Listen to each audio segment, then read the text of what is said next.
अगर आप एक न्यूली एनरोल्ड लॉयर हैं या आप सिटीजन ऑफ इंडिया हैं जिनके खिलाफ एक गलत सिविल केस फाइल हुआ है तो ये वीडियो आपके लिए बहुत ही ज़्यादा इंफॉर्मेटिव होने वाला है। इसीलिए इस वीडियो को एंड तक ज़रूर देखें। हेलो एवरीवन, मैं हूं रघु राघव श्रीधर।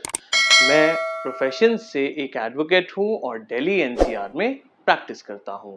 आज इस वीडियो में मैं आप सबके साथ rejection of plaint under order 7 rule 11 of the code of civil procedure 1908 के बारे में एक बहुत ही ज़रूरी इंफॉर्मेशन शेयर करने जा रहा हूं।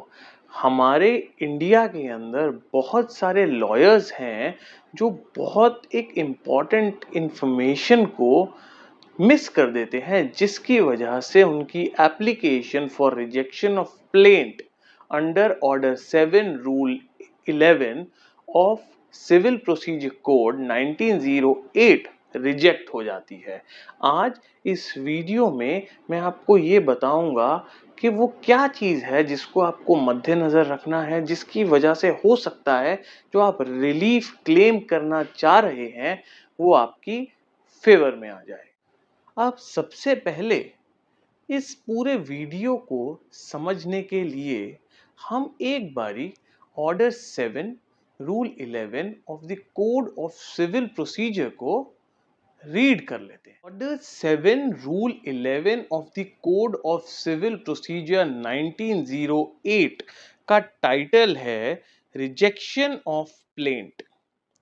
The plaint shall be rejected in the following cases: A. Where it does not disclose a cause of action. B. Where the relief claimed is undervalued and the plaintiff, on being required by the court to correct the valuation within a time to be fixed by the court, fails to do so. C. Where the relief claimed is properly valued but the plaint is returned upon the paper insufficiently stamped, and the plaintiff, on being required by the court to supply the requisite stamp paper within a time to be fixed by the court, fails to do so. D. Where the suit appears from the statement in the plaint to be barred by any law. E. Where it is not filed in duplicate. F. Where the plaintiff fails to comply with the provisions of Rule 9. Provided that the time fixed by the court for the correction of the valuation or supplying of the requisite stamp paper shall not be extended unless the court, for the reason to be recorded, is satisfied that plaintiff was prevented by any cause of exceptional nature from correcting the valuation or supplying the requisite stamp paper, as the case may be, within the time fixed by the court, and that refusal to extend such time would cause grave injustice to the plaintiff. अब ये read करने से हमें clearly ये समझ आता है कि जो grounds for rejection of plaint है वो क्या है। Order 7 rule 11 of the code of civil procedure clearly grounds for rejection of plaints के बारे में मेंशन करते हैं। ये ग्राउंड्स क्या हैं, एक बारी हम इनको सिंपल लैंग्वेज में डिस्कस कर लेते हैं। सबसे पहले कि अगर कोई भी कॉज ऑफ एक्शन अराइज ना हो रहा हो तो उस टाइम पे जो प्लेंट है उसको रिजेक्ट किया जा सकता है।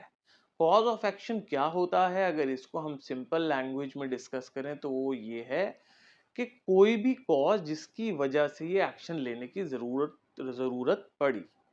जैसे फॉर एग्जाम्पल किसी ने आपको थप्पड़ मारा तभी आप जाके पुलिस में कंप्लेंट करेंगे। अगर आपको कोई कुछ कह नहीं रहा है तो आप पुलिस में जाके कंप्लेंट क्यों करेंगे।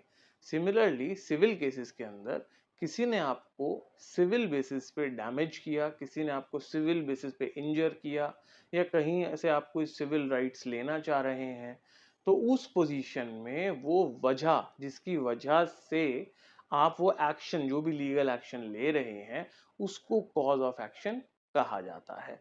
तो जहां पे कोई भी कॉज ऑफ एक्शन ना हो, जहां कोई भी वजह ना हो किसी एक्शन की, तो उस जगह पे रिजेक्शन हो सकती है प्लेंट की। कोर्ट जो है वो प्लेंट को रिजेक्ट कर सकते हैं। दूसरा पॉइंट आता है जहां पे जो आप जो भी चीज क्लेम कर रहे हो, कोई प्रॉपर्टी क्लेम कर रहे हो, कोई पैसे क्लेम कर रहे हो, तो उनकी जो वैल्यू है वो आपने अंडर वैल्यू की है। जो एग्जैक्ट वैल्यू है आप वो मेंशन नहीं कर रहे हो, अंडर वैल्यू करके डिमांड कर रहे हो। वहां पे कोर्ट आपको स्पेसिफिक टाइम देगा। प्लेंटिफ्स के बारे में मैं कह रहा हूं, कोर्ट प्लेंटिफ को स्पेसिफिक टाइम देगा कि इस टाइम ड्यूरेशन के अंदर आप जो वैल्यू है उसको प्रॉपर कर दीजिए। अगर आप उस टाइम तक वो अंडर वैल्यूएशन को नॉर्मलाइज नहीं करते, प्रॉपर वैल्यू नहीं लगाते हैं, प्रॉपर वैल्यू कोर्ट के अंदर मेंशन नहीं करते हैं, तो वहां पे भी कोर्ट जो है वो प्लेंट को रिजेक्ट कर सकते हैं। थर्ड पॉइंट आता है जहां पे जो प्लेंट है उसकी वैल्यूएशन प्रॉपर हुई है, लेकिन उस प्लेंट पे जो स्टैंप लगनी थी, जो स्टैंप पेपर लगने थे, वो अंडर वैल्यूड है। उसके लिए भी कोर्ट आपको स्पेसिफिक टाइम देंगे कि उस टाइम ड्यूरेशन के दौरान आप उस स्टैंप पेपर को प्रॉपर वैल्यू का उसमें फाइल कर दीजिए। लेकिन अगर आप वो भी नहीं ड्यू टाइम में कर पाते हैं, जो प्लेंटिफ है वो ड्यू टाइम पे नहीं कर पाते हैं, तो वहां पे भी जो प्लेंट है उसको रिजेक्ट किया जा सकता है। कोर्ट जो है रिजेक्ट कर सकती है उस प्लेंट को। फोर्थ पार्ट जो है वो आता है जहां पे जो प्लेंट है उसके अंदर कुछ भी ऐसी चीज हो जो लॉ से बार्ड हो, कोई भी लीगल चीज से बार्ड हो, वहां पे रिजेक्शन ऑफ प्लेंट हो सकता है। पांचवा होता है जब भी प्लेंट फाइल की जाती है तो उसको डुप्लीकेट में फाइल किया जाता है। एक ओरिजिनल कॉपी होती है, साथ ही साथ उसकी एक डुप्लीकेट कॉपी भी जो होती है वो कोर्ट में फाइल की जाती है। तो अगर उस टाइम पे डुप्लीकेट कॉपी फाइल ना हो और सिर्फ ओरिजिनल कॉपी फाइल हो, तो वहां पे भी कोर्ट जो है वो प्लेंट को रिजेक्ट कर सकते हैं। और लास्ट पॉइंट जो है जहां पे जो प्लेंट है वो ऑर्डर 7 रूल 9 की प्रोविजंस को कंप्लाई नहीं करते हैं, वहां पे भी जो प्लेंट है कोर्ट उसको रिजेक्ट कर सकते हैं। सिमिलरली इसमें एक ये प्रोविजन भी है कि अगर कोई प्लेंटिफ ये प्रूफ कर देते हैं कोर्ट में, कोर्ट को सेटिस्फाई कर देते हैं कि जहां पे उनकी प्लेंट की वैल्यू जो है अंडर वैल्यूड है, या जहां पे स्टैम्प पेपर की वैल्यू अंडर वैल्यूड है, उनको प्रॉपर करने के लिए उनको टाइम जो भी ज्यादा लगा है, जो कोर्ट से फिक्स टाइम से ज्यादा टाइम लगा है, वहां पे अगर प्लेंटिफ ये प्रूफ कर देते हैं, कोर्ट को इस बात से सेटिस्फाई कर देते हैं कि वो एक्सेप्शनल सरकमस्टांसिस की वजह से ये टाइम ज्यादा लगा और वो ड्यू टाइम में नहीं अपनी वैल्यू को प्रॉपर कर पाए, उस टाइम पे कोर्ट उनकी प्लेंट को रिजेक्ट नहीं करेंगे, कोर्ट उनकी प्लेंट को अलाउ कर देंगे। अब ये तो कुछ बेसिक मैंने आपको ग्राउंड्स बताए जिसके बेसिस पे जो प्लेंट है वो रिजेक्ट हो सकती है। अब जो इन्फॉर्मेशन मैं आपके साथ शेयर करूंगा ये थोड़ा सा ध्यान देने वाली है। क्या है कि हमारे इंडिया के अंदर बहुत सारे लॉयर्स हैं जो जब application under order 7 rule 11 of the CPC move करते हैं, तो उस टाइम पे वो ये जो इन्फॉर्मेशन मैं बताने जा रहा हूँ इसको इग्नोर कर देते हैं। क्या होता है कि जब प्लेंट फाइल होती है तो उसके बाद डिफेंस पार्टी यानी कि डिफेंडेंट को ये कहा जाता है कि विद इन ड्यू टाइम आप रिटर्न स्टेटमेंट फाइल करें। जो प्लेंट होती है वो प्लेंटिफ की साइड की स्टोरी होती है और जो रिटर्न स्टेटमेंट होती है वो डिफेंस के साइड की स्टोरी होती है, जिसके अंदर वो लीगल फैक्ट्स मेंशन करते हैं अपनी साइड से, जिसके बेसिस पे पूरा केस रन करता है। अब इस सिचुएशन के अंदर जब आप एक रिजेक्शन ऑफ प्लेंट की एप्लीकेशन मूव करते हैं, तो उस टाइम पे आपने जो भी ग्राउंड्स बनाने हैं, जो भी एवर्मेंट्स लेने हैं, वो सिर्फ और सिर्फ प्लेंट में से ही लेने हैं, वो रिटर्न स्टेटमेंट में से नहीं लेने हैं। अगर आप कोई भी ग्राउंड या कोई भी एवर्मेंट रिटर्न स्टेटमेंट से लेते हैं और उसको अपनी एप्लीकेशन में मूव करते हैं, तो उस सिचुएशन में कोर्ट आपके उन पॉइंट्स को कंसिडर नहीं करेगा एंड आपकी एप्लीकेशन अलाउ नहीं होगी, आपकी एप्लीकेशन डिसमिस हो जाएगी।